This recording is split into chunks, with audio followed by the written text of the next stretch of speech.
It's all around us, but few of us pay it any attention. It's a fast-spreading epidemic with an increasingly firm foothold in the region. In Guyana, Suriname, Trinidad, Jamaica and Barbados, the trade in smuggled, counterfeit and illegal goods distorts economies and robs these countries of tax revenues. The problem, though, is far worse than lost revenue.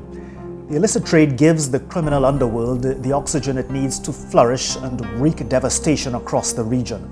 Smuggling nourishes criminal networks that create parallel economies, feeding like parasites on their host countries. The ultimate result is rampant lawlessness and violent crime. From fake clothes and counterfeit pharmaceuticals and cosmetics, it goes all the way to the top of the criminal food chain. That's where drugs, guns and human beings are trafficked for immense profit, regardless of the costs. But what is the illicit trade exactly? Who are the players?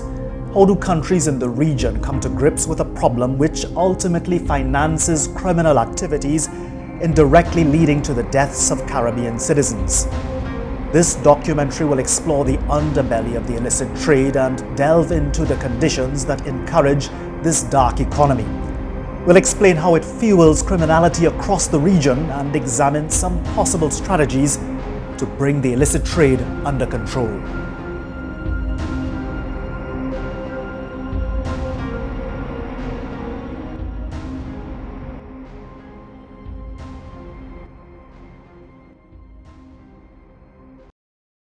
What have I told you that even you might have supported the illicit trade unknowingly?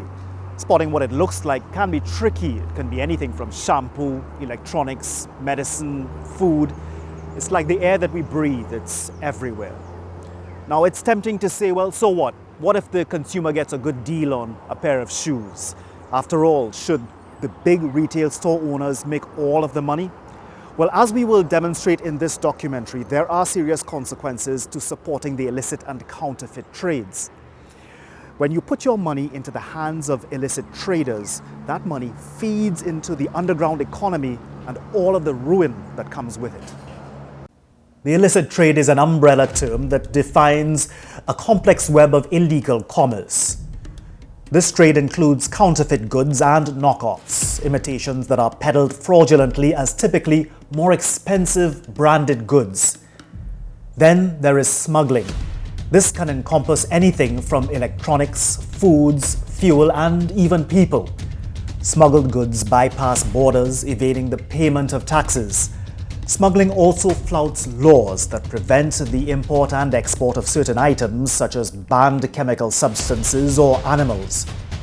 The illicit trade goes deeper still with products that go undeclared to sidestep regulatory obligations. Illicit trade is wide, so it encompasses cigarettes, tobacco, it encompasses pharmaceuticals, alcohol, gold, silver, clothing. In fact, I should think many people who are walking around with labelled goods are actually carrying counterfeit. Why is there an illicit trade? Well, because there's a demand. Right back in the Second World War, people were out fighting in the war. At home there were shortages. So, criminals, black market, managed to find things that the other, the general run-of-the-mill people couldn't find. Another example, prohibition in America. Banned all alcohol. Suddenly everyone were going to these so-called speakeasies and drinking alcohol in teacups. So, there'll always be a demand for something. And at the moment, illicit trade is being fulfilled by these criminals because the demand is there.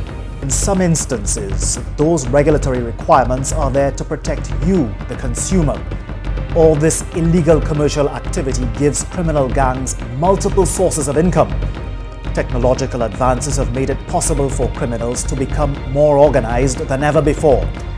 Weak institutions such as underfunded and poorly resourced customs agencies allow criminals to make a mockery of regulatory regimes.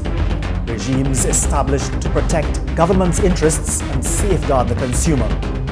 Even worse, where there's instability in the region, well, Well, that's the perfect environment for criminal gangs to expand their portfolios in the illicit trade.